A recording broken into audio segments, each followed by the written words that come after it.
Do you know the feeling when you are speaking with someone and you know they are not listening, even if they're looking straight at you? It's happened to all of us at least once, especially since certain people seem to be doing that all the time. Well, active listening is the exact opposite of that.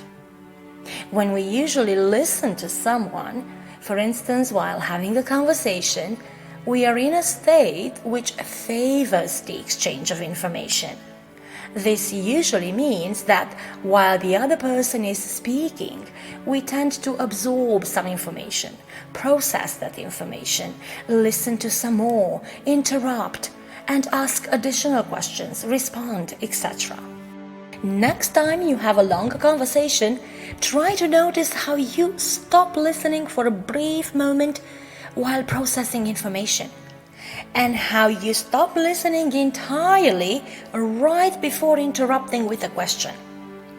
We like to think that we can both listen and think of something else in the meantime, but our brains weren't really meant to process more than one complex task at a time. Our performance reaches its peak when our attention is undivided, concentrated upon a single task. And communication, as natural as it is, still requires a fair amount of mental resources. If emotions are also layered on top of what's already being processed as information, they will make us break or alter a conversation, make us stick on particular expressions or words, which obviously will impact our ability to actually listen further.